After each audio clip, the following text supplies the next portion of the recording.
What will we say is our excuse for being here? Or should we enter without apologizing? It's out of fashion to give lengthy explanations like that. We're not going to introduce our dance by having someone dressed up as Cupid, blindfolded and carrying a toy bow to frighten the ladies like a scarecrow. Nor are we going to recite a memorized speech to introduce ourselves. Let them judge us however they please. We'll give them a dance and then hit the road. Give me a torch. I don't want to dance. I feel sad, so let me be the one who carries the light. No, noble Romeo. You've got to dance. Not me. Believe me. You're wearing dancing shoes with nimble soles. My soul is made out of lead, and it's so heavy it keeps me stuck to the ground, so I can't move. You're a lover. Take Cupid's wings and fly higher than the average man.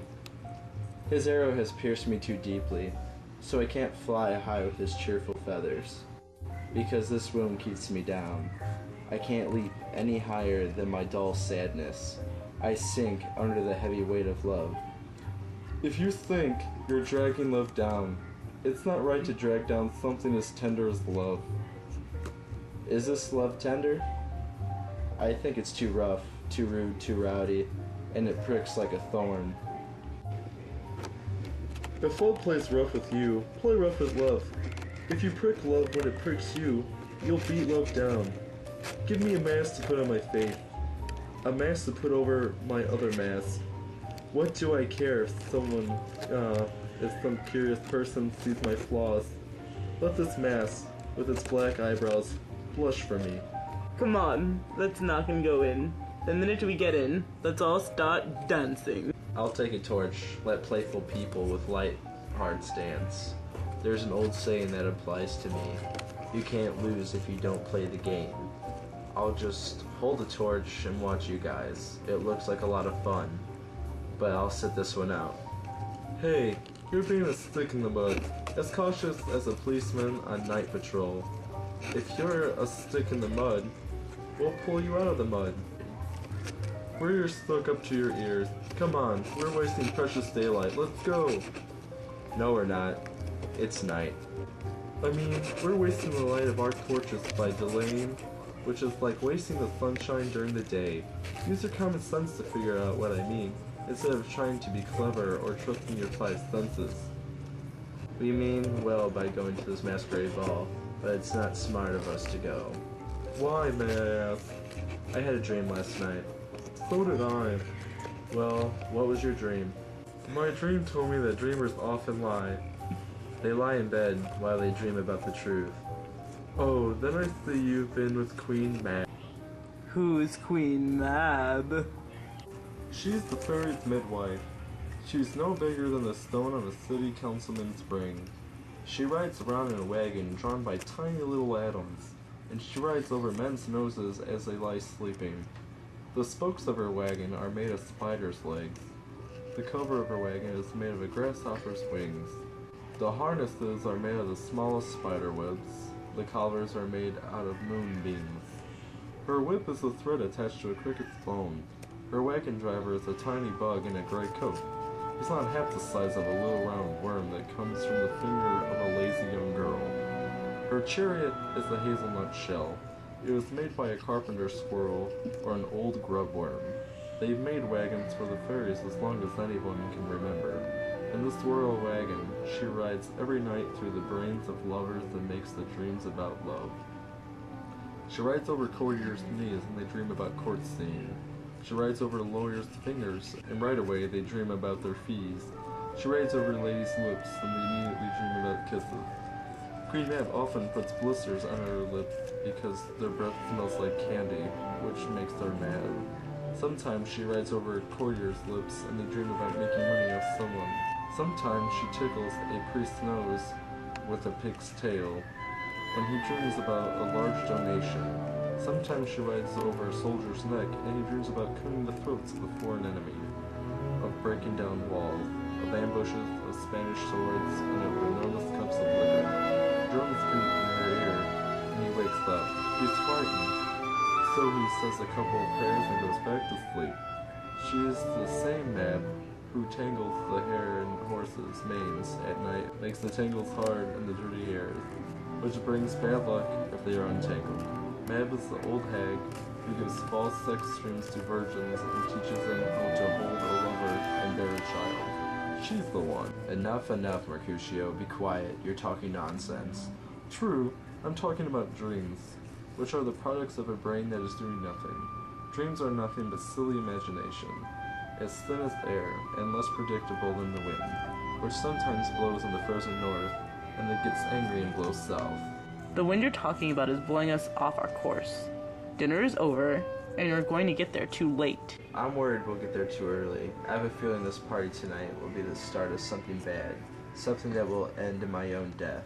But who's ever in charge of where my life's going can steer me wherever they want. Onward, lover boys. Beat the drum.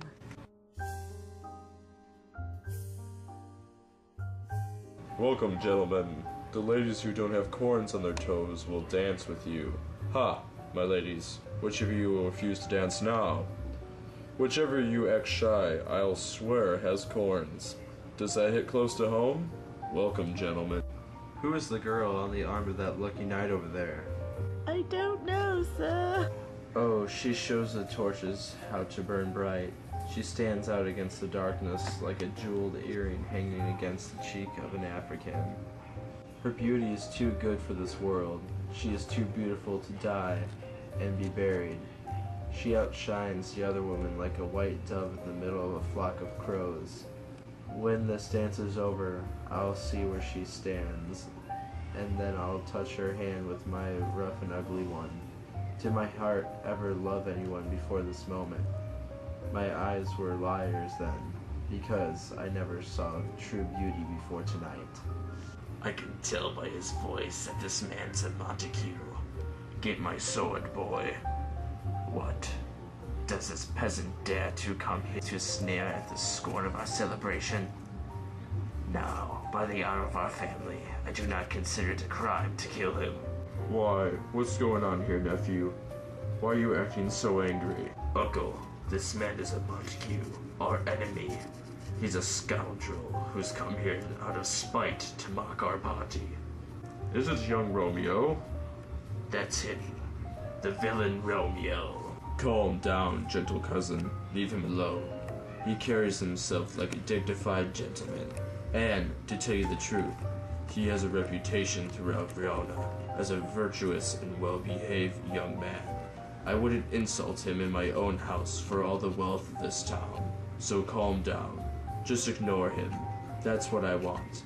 And if you respect my wishes, you'll look nice and stop frowning, because that's not the way you should behave at a feast. It's the right way to act if a villain like him shows up. I won't tolerate him. You will tolerate him. What, little man?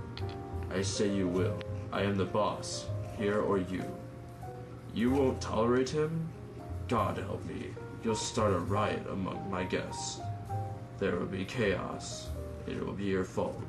You'll be the rabble rouser. But uncle, we're being disrespected. Go on, go on. You're an insolent little boy. Is that how it is, really? This stupidity will come back to bite you. I know what I'll do. You have to contradict me, don't you? I'll teach you a lesson. The combination of forced patience and pure rage is making my body tremble. I'll leave here now, but Romeo's prank, which seems so sweet to him now, will turn bitter to him later. Your hand is like a holy place that my hand is unworthy to visit. If you're offended by the touch of my hand, my two lips are standing here, like blushing pilgrims, ready to make things better with a kiss. Good pilgrim, don't give your hand enough credit. By holding my hand you show polite devotion. After all, pilgrims touch the hands of statues of saints.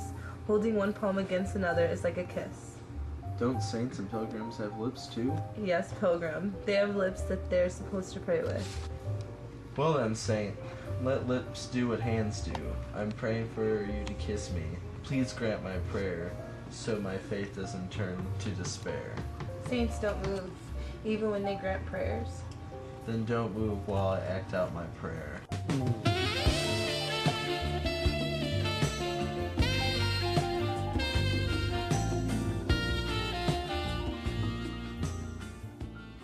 Thus from my lips, by thine, my sin is purged.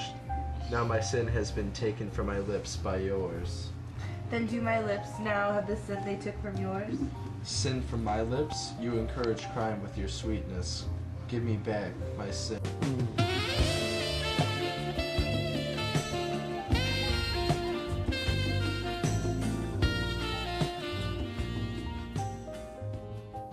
You kiss like you've studied how.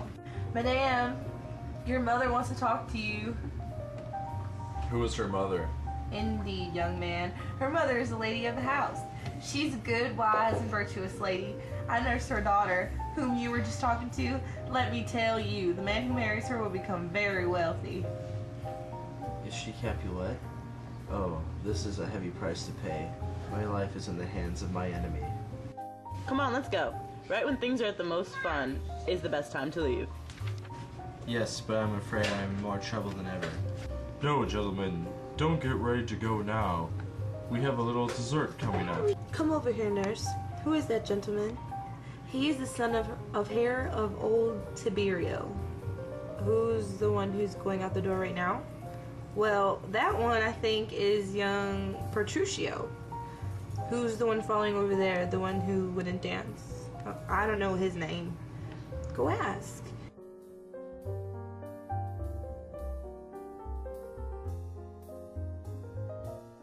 If he's married, I think I'll die rather than marry anyone else. His name's Romeo. He's a Montague. He's the only son of your worst enemy. The only man I love is the son of the only man I hate. I saw him too early without knowing who he is, and I found out who he was too late. Love is a monster for making me fall in love with my worst enemy. What's this? What's this? Just a rhyme I learned from somebody I danced with at the party.